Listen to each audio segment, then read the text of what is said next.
come to the conclusion, if they hold any reservations, really, it would be much ado about nothing, because that window was opened. In fact, the Ghana National Association of Small-Scale Miners had repeated engagements with the minister to plead on behalf of members of the association and to enter defenses for them. We took all of that into consideration. But so long as these licenses stood in violation of the law, no consideration whatsoever was given, and that the outcome we've communicated remains permanent and will not be whatsoever. But Pakwesi, to you, some also would say that this move is quite surprising, especially for a government that has touted the outputs from small-scale mining, and also happening at a time where gold prices are dropping on the global market. Are you not shooting yourself in the foot?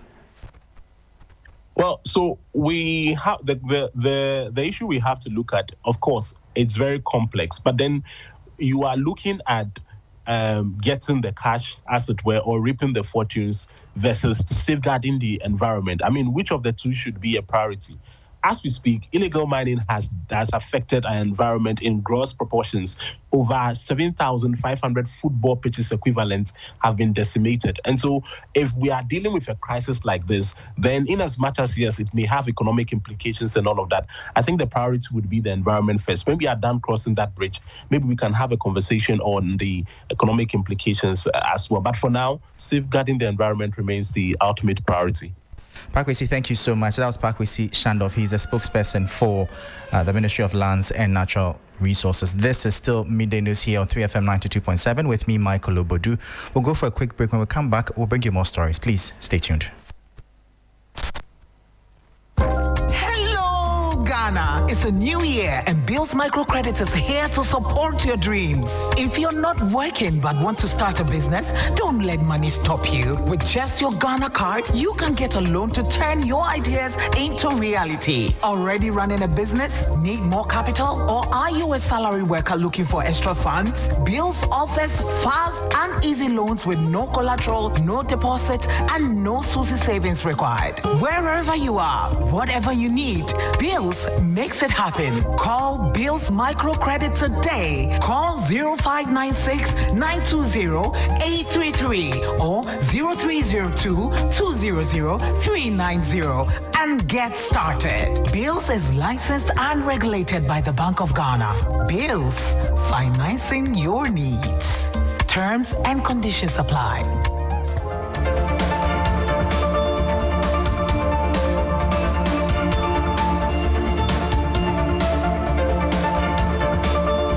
All right, welcome back. This is still the Midday Live News here on 3FM 92.7 with me, Michael Ognodu. We'll bring you more stories now. And dealers in heavy equipment, JA Plant Pool, have rejected accusations that they were overpaid by some $2 million in the procurement of earth-moving equipment for government's district road improvement project DRIP. Attorney General Dr. Dominic Ayine, in a press conference this week, revealed that the company was overpaid for the procurement of heavy-duty machineries amounting to $2 million. The Minister for Justice has revealed the company evaded taxes to the tune of 38 million cedis. Well, so I have my colleague Christian Yale in studio to bring us more details on that particular issue. Christian, thank you so much for your time. I know you have looked at the statement. What are the critical issues raised there? Yes, so Michael, the first issue is the costing of these equipment or the items and the alleged overpayment. Now, JAP, as the short form would go, says that the earth-moving equipment distributed cost a total amount of $178,704,739.50 United States dollars, and this was the same amount that was stated by the Public Procurement Authority. And so they say that it is therefore factually incorrect to assert, or for the AG to assert, that the contract sum was rather $176 million US. Now, what they are saying is that any perceived excess of $2 million did not arise from any overpayment to them, but rather a clerical error or mistake by the Public Procurement Authority, and that cannot be blamed on them. And again, there is that issue about tax evasion of some 38.7 million Ghana cedis. Now, let's say that claim that JAP imported and cleared 190 pieces of equipment under false tax exemption claims is also not correct. Now, the explanation they give here, Michael, is that they procured only 99 extra equipment component which were imported beyond the contractual 2,420 units, and these extra 99 equipment were imported by JAP together with the contracted equipment to support and maintain the operational efficiency of the DRIP project, but not something that was to, benefit JAP commercially or for any trading purposes. And so the said equipment were declared by GRA and placed under bonded warehouses. Now, the other, last leg of this is the alleged over-invoicing and profit, margins, which is between 100% to 300%. And then they say that is also inaccurate. Now, the explanation is that the prices reflected competitive market values, and the contract figures were vetted, and also they were sanctioned by all the relevant government institutions and were far lower than even similar equipment that were previously procured. And so they go ahead to talk about how they are continuously going to commit to Ghana's development and all of those issues. Did they say anything about what steps they plan on taking going forward on this particular issue? Is the statement, did they give any indication? Not precisely, but they make the case that when you look at everything that they've done over the period, it establishes value for money. And so they've listed all the issues concerning value for money analysis that they've done concerning the DRIP project. Mentioned, for instance, that it has created over 11,000 direct jobs. Mentioned, for instance, that over 4,000 Ghanaian mechanics have been professionally trained to manage all of these issues, and they have been certified on that. And then they continue to appreciate and tell that Ghanaians should look forward to their continuous commitment to developing the country through their own means. But they express their profound gratitude to the government and also the people of Ghana for their unwavering support and confidence in indigenous Ghanaian company whose services continue to contribute to national development. All right, Christian, thank you so much for that. We'll keep our tabs on this one and see what comes out of it in the subsequent days. But of course, it's their word against the AG. We'll see how that all plays out. Thank you so much, my colleague. That was Christian Yale. Now, away from that to more stories. And President John Dramani Mahama has declared 3 days of national mourning following the death of former First Lady Nana Konadu Agyeman-Rawlings. The 3-day national mourning commences from today, Friday, October 24 to Sunday, 26 October 2025. This was announced in a statement issued on Friday, October 24, and signed by the presidential spokesperson and Minister for Government Communications, Felix Kwakye Ofosu. The president has also directed that during this period, all national flags fly at half-mast at all public buildings, diplomatic missions, and government installations throughout the country and abroad. This is in honor of her memory and in recognition of her distinguished service to our nation. The statement said, government extends its deepest condolences to the family, her children, and all who mourn this irreplaceable loss. Mrs. Rawlings died on Thursday morning, October 23, 2025, after a short illness. She was 76. And we'll be going over to the phone lines to speak to my colleague, George Queenan, who is currently at the premises. We'll connect to him and bring you updates. We'll also take you to the regions as well to get you some more updates on what is particularly happening and how mourners are basically handling this situation following the death and the passing on of the former First Lady Nana Konadu Agyeman-Rawlings. Now, the passing of Nana Konadu Agyeman-Rawlings has cast a pall of sorrow across Ghana, particularly in the Ashanti region, as the nation mourns the loss of a transformative political figure. As the founder of the 31st December Women's Movement, she didn't just advocate for women, but ignited a revolution for gender empowerment, leaving an indelible mark on the country's social fabric. To gauge the public mood, our reporter Ibrahim Bubakar has been speaking with residents in Kumasi, and he also joins us via phone shortly to bring us updates on how the Ashanti region has been responding to this particular issue. But if you're watching us here on 3FM 92.7 live on Facebook, we're bringing you live feeds from the residents of the late First Lady, former First Lady, Nana Ognodu Agyemang-Rawlings. But now we have our colleague Ibrahim Abubakar. Ibrahim, thank you so much for your time. You're live on 3FM 92.7. Talk to us. How is the Ashanti region mourning the loss of Nana Ognodu? Well, because first we do know that the late former First Lady has a root in Ashanti region, and even linked to Menchia Palace, so it's a big blow there. When you come to Kumasi, for instance, Ashtown, there is a daycare center that they established as part of the 31st movement, and they have a house there, and as we speak, it is not operational, but it has churned out a lot of people in the society, and people are just are yet to even come to terms with demise. They have described it as someone who has left an indelible link, someone who has done a lot with when it comes to women empowerment. And for that matter, we have a lot of women who have even used it as an inspiration to be able to achieve the level that they are now. So they believe that this is a great loss to Ashanti region and the nation entirely. For that matter, they are expecting that government will give Ghanaians together will give a befitting barrier. Let's take a listen to some of the people I spoke to earlier. This premises is a 31st Disabled Woman Movement donation for the community, which is very good. On making good impact, good initiative. Who say, "Yeni ayawo and that time, yebe commission ahano. You that time ne pa a course. The Ogbodu Agyemang-Rawlings wahibi. Nipa ya de osayi. Se nipa ya de nesi enyina ya. Eno na ema obi ehunu se ti o memu a. E wo se ya de pa e de boa ye man. Ya hwra de kese pa se de midi nkan ka se na kokrodu sem no obi kura mpo hwe ne so e de bɔ ne bra mimi se me hwe ne so de bɔ me bra o ya hwra de ankasa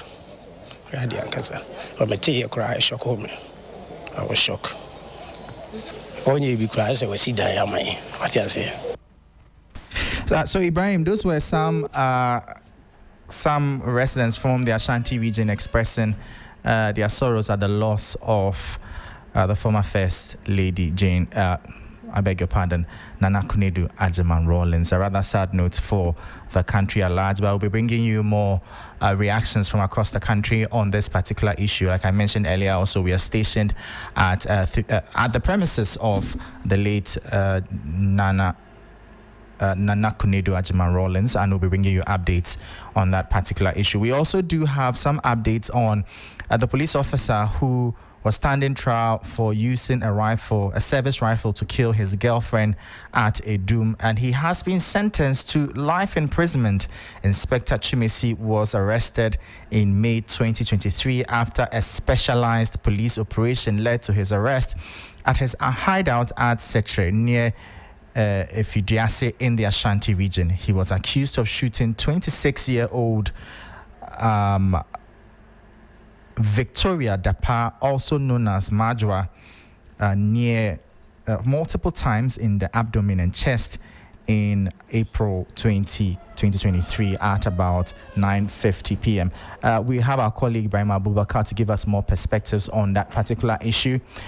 Well, we'll connect to him shortly, but George is now on the line. He's at the residence of the late First Lady Nana Ognodu Agyemang-Rawlings. Paint a picture for us. What's the mood where you are now? Okay, so it's a very solemn mood here. As you can see, Ghana actually is mourning the longest serving First Lady, and people from all walks of life, dignitaries, you just name them, are here to show solidarity. Chief of Staff was here. Second Vice Chairman of the party, Harry Zakor, is here. MPP faithfuls are here. And everyone is quite tight-lipped. They don't want to say a word because, like, they are shocked because other people that I spoke to said there were no signs of sickness when they saw her. So this death is a big blow to them.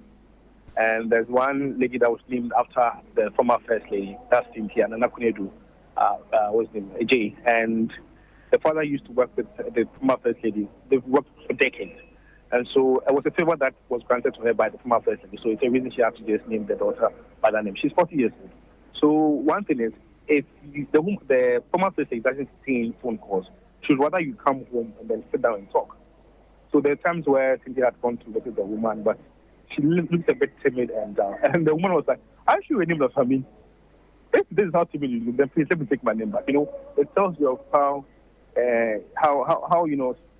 strict and adventurous and courageous woman that she was. So it's been favor for her all the time. She remembers going to the Dubai, and then at the airport, she had excess luggage. So she was supposed to pay, but the attendant dropped the charge because she bore the name Nana Ognodu. So clearly, it's a mixed feeling here. People are sharing fondest memories, but all the thing that runs through all their lips is that she's very strict and very hard working, and then she's empowered women across the length and breadth of this very country. Interesting, George. Can you walk us through some of the dignitaries that have passed through since you were stationed there? Okay, so under the administration of Rawlings, the Chief of Staff, Nana Ognodu, who's also a lawyer, is here. Patrick Boma is here, MPP is here. Harris Zapo is here, I mentioned. And Chief of Staff is here, he's gone. And I also know Fritz Baffo, Fritz Baffo, who is also a broadcast journalist and also an MP, and he's here. Then I also can see philanthropist, diplomat, former ambassador to Saudi Arabia is also here. I spoke to him. Professor Buzia is here. And so even the pressmen, if you get to the gate, the pressmen, the number of pressmen should tell you the gravity of this very day. It's a hard one here. A lot of them are here. Then they are coming, some coming in the lead, but those that I've mentioned are those who are actually stationed here. There's a book of condolences that has been opened for her, and so most of them have, but some come and then they go, they pay their solidarity and then they go back. So, and then also see the former Interior Minister, Bruce Terry, and then Cletus Aboka. A lot of them are here.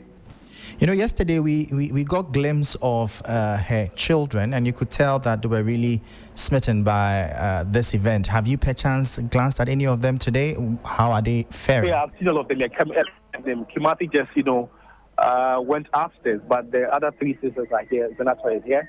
And yeah, they're actually, greeting the guests that come around. And yeah, you can see from their face that it's not really a pleasant thing at all for them. They wished they could have saved their mother's life if that came to show. Honestly. But I actually saw Kimati, tears from Kimati. Even though he's in glasses, I saw some tears dropping off when he had French passport. Interesting. Finally, what's the security situation there? How are things being managed, especially with security is very tight. Security is very tight. It's police personnel and military personnel. It's a very tight one. And an hour ago, they brought some barricades from the T7 just to ensure that the visitation setup is done so well. So there's some areas you're not supposed to go, so these barricades will assist that. Into the office. Thank you.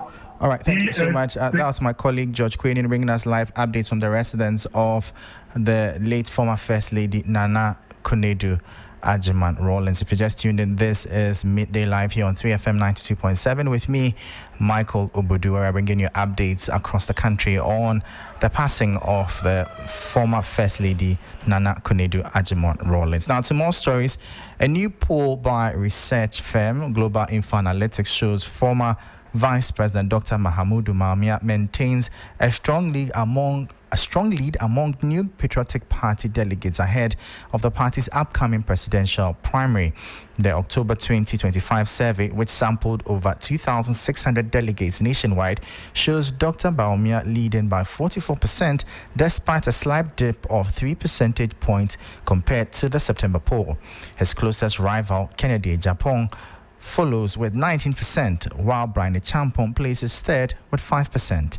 The data suggests that although Bawumia's dominance remains, momentum appears to be shifting slightly in favor of his challenger, particularly Kennedy Agyapong and Brian Champon, who both gained ground in the last month.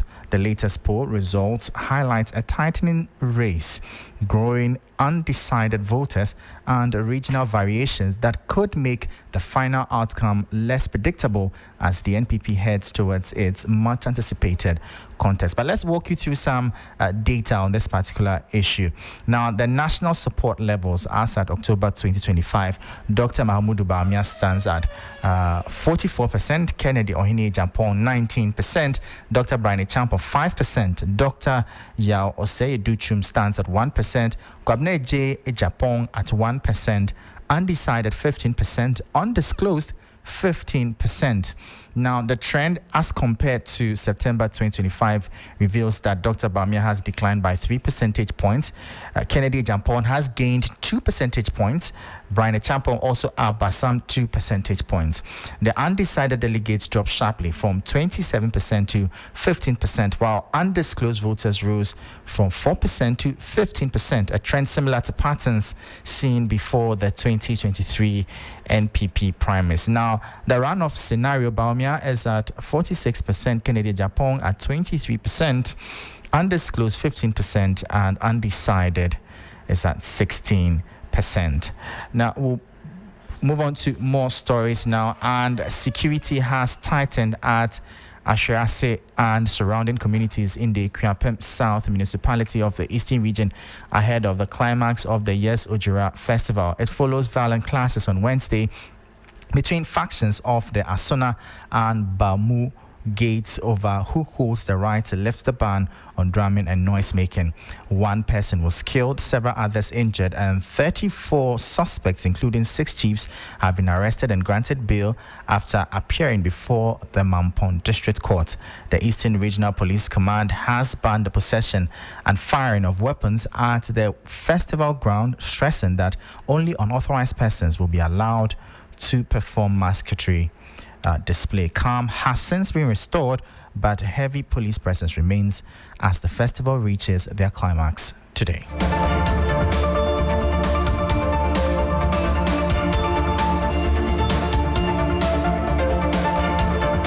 Well, and that'll be all for today's edition of Midday Live here on 3FM 92.7. For more business stories, please visit our website. It's 3news.com/business. I am Michael Ognodu. Thank you for listening. As always, please stay safe. Up next is Business Daily. Stay tuned.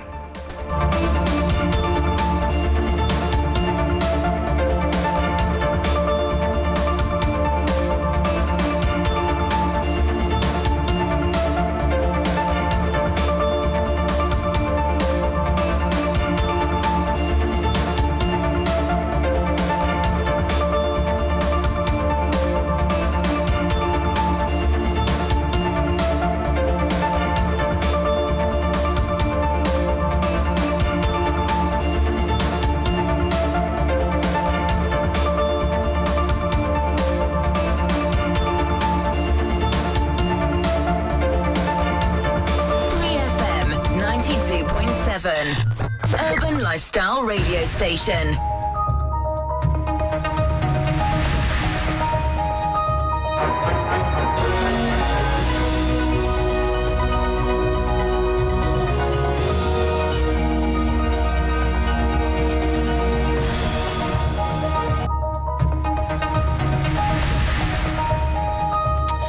Hello there, good afternoon. Welcome to Business Daily on 3FM 92.7. Coming up, banks shift focus to private sector as Treasury bill yields fall. The banks will give you loans at the rate of 25% instead of buying government Treasury bill rate at the rate of 10 to 13%. Also, Energy Minister calls for investor-friendly reforms amid oil sector exits. The first thing is that you have to drill. If you do not drill, you cannot find the oil. So we must give them better fiscal terms. Plus, Agribusiness Chamber urges energy and infrastructure reforms to unlock job potential. The banks will give you loans. We need to enhance the proper value chain integration strategy. We need to invest into the various value chains that are critical to make sure that this is achieved.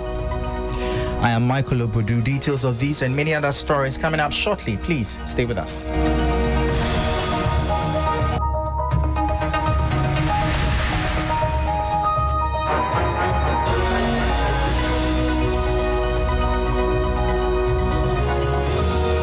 Thank you so much for your time. Now, finance and tax expert Nelson Kujokwu-Agbeji has highlighted a significant shift in the banking sector, noting that financial institutions are now more inclined to lend to the private sector due to the declining returns on treasury bills. This observation comes as T-bill yields continue to drop, marking the traditionally safer investment less profitable for banks.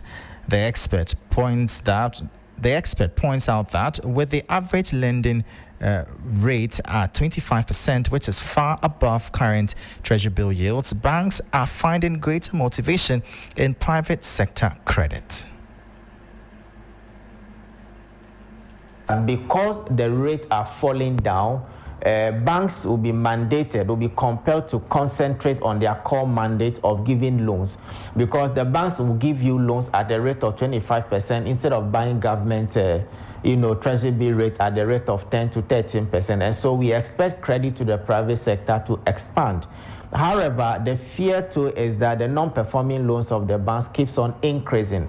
And so we believe that the banks has to tighten their credit risk management framework in order to cut down significantly on the non-performing loans. Once the banks continue to give loans to the private sector will grow, they will create more jobs, and government revenue will also grow, and that will lead to the expansion of the economy. That was finance and tax expert Nelson Kujokwu-Agbeji speaking. Now, the Ghana Stock Exchange closed Thursday's trading session on a notably bearish trajectory, with the benchmark GSE Composite Index declining by 0.82% to settle at 8,378.59 points. The following 3 Business News Desk report has more. The broader market sentiment was heavily influenced by losses in key equities, despite a solid performance from the banking sector. In contrast to the overall market dip, the financial stock index demonstrated resilience, recording a modest gain of 0.13% to close the session at 4,084.15 points. This upward movement was primarily buoyed by price appreciations among select banking stocks. The market's decline was somewhat cushioned by gains posted by several prominent stocks. Clydestone Ghana PLC rose by 1 pesewas to close at 20 pesewas.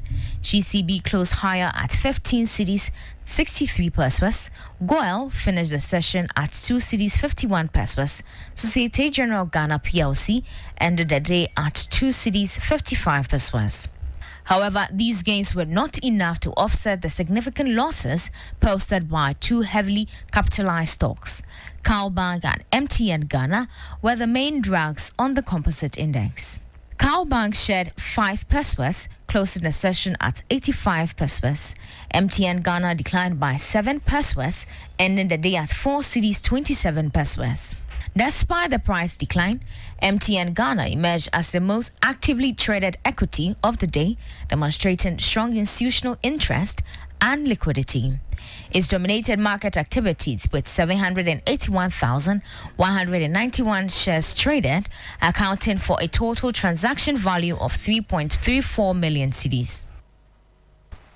And that was a 3 Business News Desk report. Away from that, Minister for Energy and Green Transition, John Jinapor, has emphasized the urgent need to create a more conducive business and regulatory environment to attract international oil companies back into the country. His remarks comes in the wake of recent exits by some industry players attributed to declining production, reduced investment appetite, and broader economic challenges, including currency depreciation, high inflation, and rising operational costs that have eroded profitability and long-term prospects. Speaking at the annual general meeting of the Ghana National Petroleum Corporation, GNPC, Mr. Jinapor said reversing the trend was critical to boosting the country's oil output. Ghana traditionally is a preferred destination. Because if you look at the oil majors, Shell, Exxon, just mention them. Most of them are either British aligned or US aligned. And so naturally, you would expect that they will come to Ghana. And a couple of years ago, you saw all the big boys coming to Ghana. AKE, AGM, all the companies mentioned them, Exxon. But now, it does appear that because of regulatory uncertainty, political interference, and all that, we are losing them. So we have to really work very, very hard to restore that position and then get these oil companies come in to invest. Because the first thing is that you have to drill. If you do not drill, you cannot find the oil. So we must give them better fiscal terms. I always say that I prefer to have 10% of 1 billion than 20% of 1 million. That was Minister for Energy and Green Transition, John Jinapor. Meanwhile, GNPC Chief Executive Officer Kwame Nto disclosed that the corporation is actively pursuing opportunities to increase its equity stake in Ghana's upstream sector. He noted that several offers are currently under consideration, but stressed the need for additional financing to strengthen GNPC's strategic position in the industry. We target $2 billion of additional investments in Jubilee, and then a memorandum of investments with the OCTP partners, which targets about $1.5 billion of investments, which will hopefully increase our gas production and develop more wells. There's significant interest already being seen from investors to take up positions in our blocks.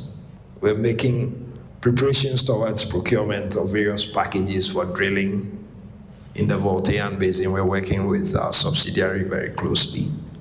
And we are positioning ourselves to conduct major acquisitions. There have been a few offers that have been made to us by, in terms of the 10 block, for example, the partners have offered a 15% interest for us. So we are reviewing that. You heard the CEO of the Ghana National Petroleum Corporation, GNPC, Kwame Nto, speaking. Now, the Chamber of Agribusiness Ghana has called on government to urgently address the high cost of energy and invest in critical infrastructure to support agro-processing, describing these as essential steps toward unlocking job creation in the agricultural sector. The call follows Finance Minister Dr. Kasia Lato-Forson's announcement that Ghana aims to generate over 500,000 jobs through a new oil palm plantation policy expected to feature in the 2026 budget. Speaking to 3 Business, Chief Executive Officer of the Chamber, Anthony Morrison, welcomed the initiative but stressed the need for a more enabling environment for agribusiness players to thrive. So we hope that this will technically translate into expectations and the key deliverables that we expect. We need to enhance a proper value chain integration strategy. We need to invest into the various value chains that are critical to make sure that this is achieved. Because we are talking about agro-processing and large-scale commercialization, cost of energy is very important. We need to look at it. We also need to look at accessibility, logistics. Okay, the access roads are very important. How are they? How are we moving these goods from the agricultural areas to the market zones? Are we creating the specialized economic enclave for agriculture and agro-processing? So this is very important